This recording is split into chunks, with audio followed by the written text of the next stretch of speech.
నంద్యాల జిల్లా పాపిలి మండల గ్రామాల్లో ప్రజలు స్వచ్ఛమైన నీటిని తాగే విధంగా పంచాయతీ కార్యదర్శులు ప్రజలకు అవగాహన కల్పించాలని ఎంపీడీఓ సాయి మనోహర్ ఆదేశించారు.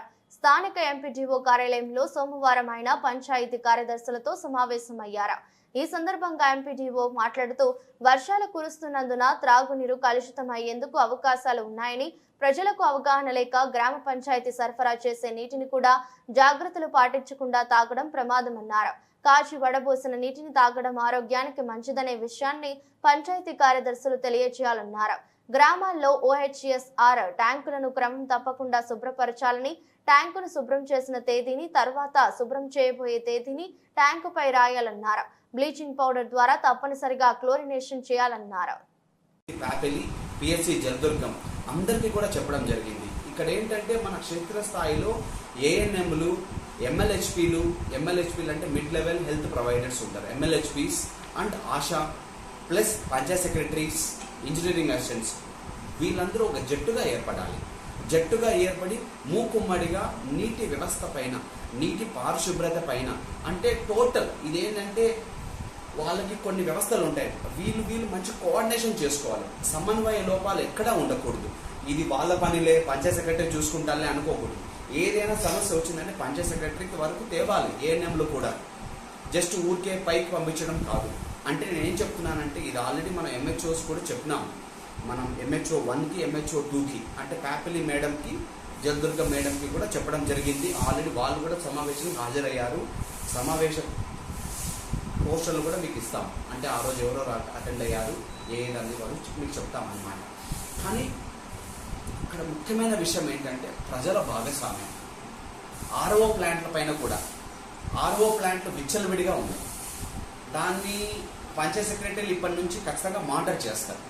ఆ నాణ్యత ఎందుకంటే ఇప్పుడు అందరూ కూడా ఏమనంటే ఫిల్టర్ వాటర్ అంటారు. ఆ ఫిల్టర్ వాటర్ బాగున్నాయా లేదా అని తెలియదు. కొన్ని దగ్గర గుట్లపల్లిలో ఏంటంటే యాడికి నుంచి వస్తాయన్నమాట నీళ్లు. ఇక్కడ నుంచి కూడా పోతుగడ్డికి, గుత్తి నుంచి కూడా వస్తాయేమో నీళ్ళు, తెలియదు.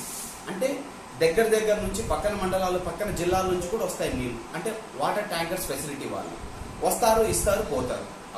ఆ తాగి కూడా కొంతమంది ఇబ్బందులు కలగొచ్చేమో అని చెప్తున్నాను.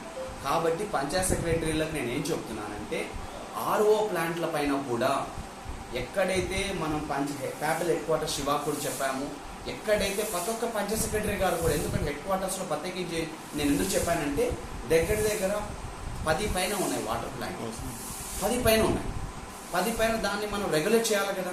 కానీ మనకు చాలా బాధాకరం ఏంటంటే దానికి ఒక వ్యవస్థ లేదనమాట. ఎవరు రెగ్యులేట్ చేయాలి, ఎవరు మానిటర్ చేయాలి. వాళ్ళు RO ప్లాంట్ పెట్టుకుంటారంటే ఒకరి పర్మిషన్ తీసుకోవాలి. అది ఎవరు పర్మిషన్ తీసుకుంటున్నారో తెలియదు.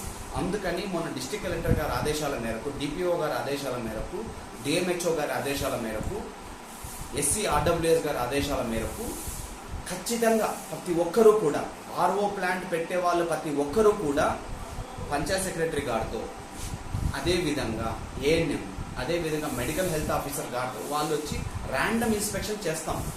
వాటర్ గిన బాగలేదు అంటే మాత్రం తీవ్రమైన చర్యలు తీసుకోబడతాయి.